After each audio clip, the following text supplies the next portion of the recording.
துளசி துளசி எங்கடி என்னடி பண்ணிட்டு இருப்ப? அப்படி என்னங்க பண்ணிட்டு இருப்பாங்க? ஆமா பார்த்துட்டு பசங்களாம் எங்க?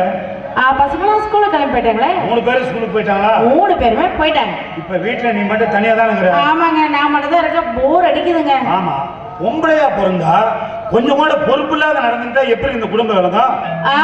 நானா பொறுப்பில்லாம நடந்துக்கிறேன். காலையில இருந்து எத்தனை வேலை செஞ்சிருக்கேன் தெரியுமா? வீட்டை கூட்டி பெருக்கி கோலம் போட்டு அப்புறம் சமையல் வேலையை பண்ணி அவங்க குளிப்பாட்டி அவங்கள ஸ்கூலுக்கு அனுப்பிச்சிட்டு அதுக்கப்புறமா சாப்பாட்டு வேலை இப்பதான் முடிச்சிருக்கேன்.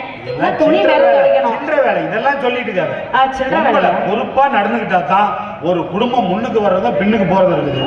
நீ அப்படியே நடந்துக்கிற? பொறுப்பா நடந்துக்கல. இப்ப நமக்கு எத்தனை பசங்க? 3 பசங்க. 3 பசங்க இருக்கிறாங்கல்ல? ஆமா. திடீர்னு வயசான காலத்துல நீயே படுத்துக்கிட்ட, இல்ல நானே படுத்துக்கிட்டேன். இப்ப நம்மள பாத்துக்கிறதுக்கு ஒரு பொட்டப்பல வேணும் இல்ல? என்னது? நம்மள பாத்துக்கிறதுக்கு ஒரு பொட்டப்பல வேணும் இல்ல? அதுக்கு இந்த அறிவு கூட உனக்கு இருக்காதா? ஏங்க நீங்க எல்லாம் மனுஷன் தானா? இந்த 3 பசங்களை பெத்து எடுக்கிறதுக்குள்ளேயே உயிர் போய் உயிர் வந்துருச்சு.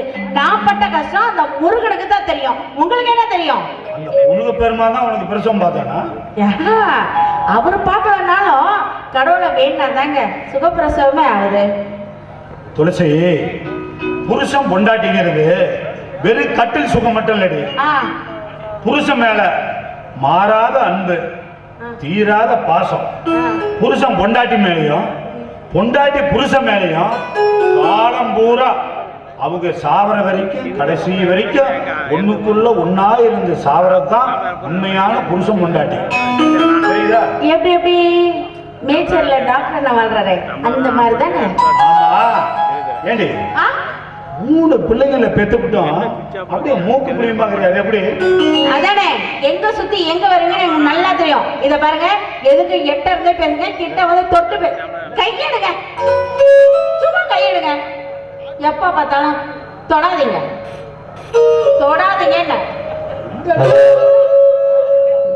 சத்தம்?